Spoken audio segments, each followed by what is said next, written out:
Dahil today ay CDC Day, ihahatid namin sa inyo mga programa at proyekto ng Clark Development Corporation para sa patuloy na pag-unlad ng Clark Freeport Zone tungo sa isang bagong Pilipinas.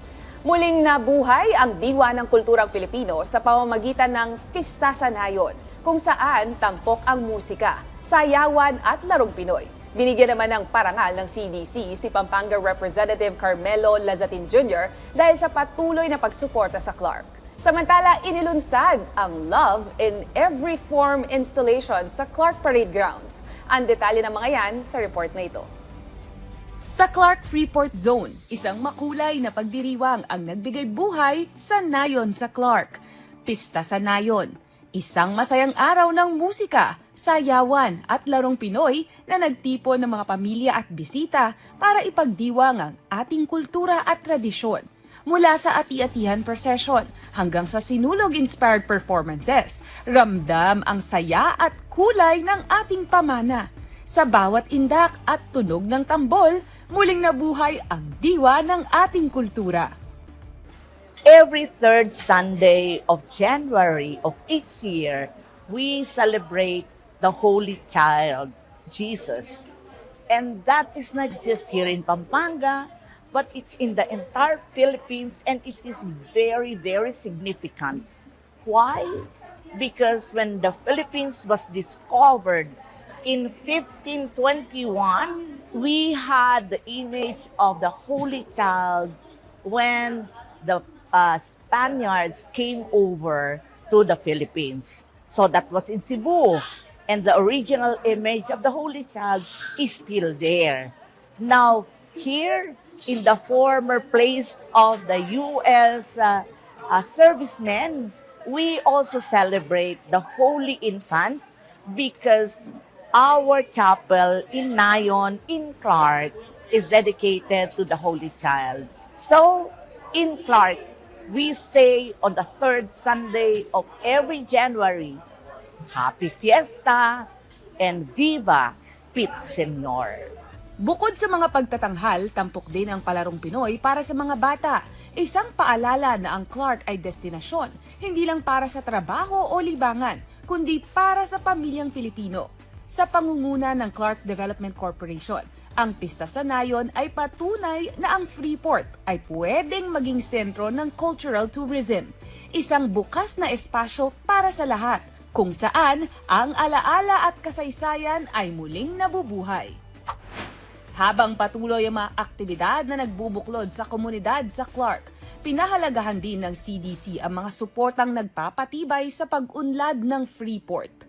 Kinilala ng Board of Directors ng Clark Development Corporation si Pampanga 1st District Representative Carmelo Lazatin Jr. sa pag-akda ng House Resolution No. 394 na kumikilala sa Clark Freeport Zone bilang Asia's leading meetings and conference destination sa World Travel Awards para sa Asia at Oceania na ginanap sa Hong Kong. Sa pamamagitan ng isang resolusyon, pinasalamatan ng CDC Board si Congressman Lazatin para sa kanyang patuloy na suporta sa pag-unlad ng Clark bilang pangunahing investment at tourism destination.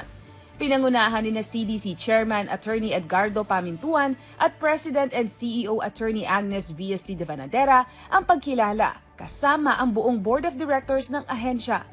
Bukod sa suporta sa turismo at pamumuhunan, kinilala rin ng CDC ang advokasya ni Congressman Lazatin sa pangangalaga ng kalikasan, lalo na ang kanyang paninindigan laban sa informal settlement sa loob ng watershed area ng Clark Special Economic Zone. Kasabay ng pagpapalakas ng turismo, pamumuhunan at pangangalaga sa kalikasan sa Clark, patuloy ring binubuksan at pinauunlad ang mga parks at open spaces para sa publiko. Naghahanap ka ba ng libreng pasyalan ngayong papasok na buwan ng mga puso? Pasyal na sa Clark Parade Grounds na accepted kayo anuman ang inyong relationship status.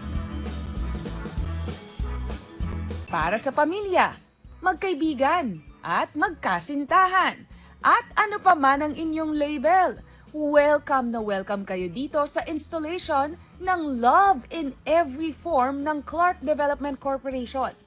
Isang proyekto na ginamit ang open space bilang lugar kung saan ang iba't ibang anyo ng pag-ibig ay ipinapakita sa paraang simple at relatable.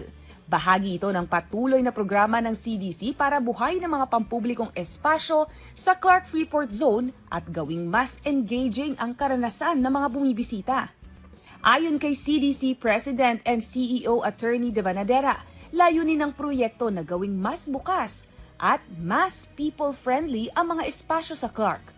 We are celebrating being together, creating memories. Sabi nga, love is in the air and everything that's free is always the best things in life.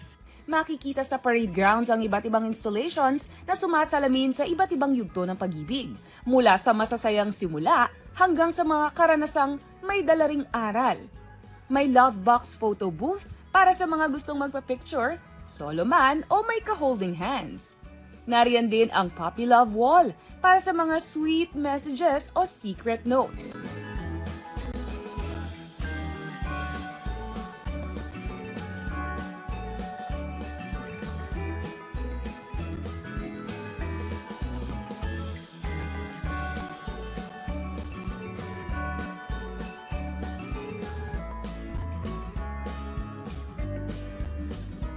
May blossoming love heart lanterns na nagbibigay liwanag at dagdag kilig sa buong parade grounds. At nandyan din ang Camp Sawi Arc at Healing Love Ribbon Wall para sa mga may hugot pero game pa ring magmahal.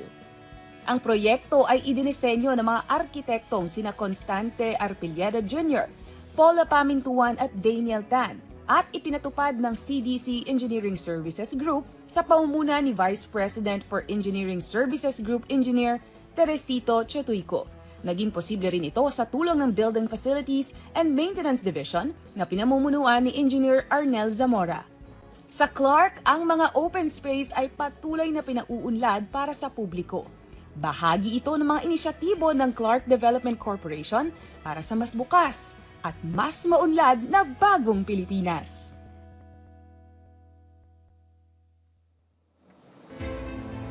Abangan ang iba pang mga update at mga ipinagmamalaki ng Clark sa susunod na edisyon ng CDC sa Bagong Pilipinas.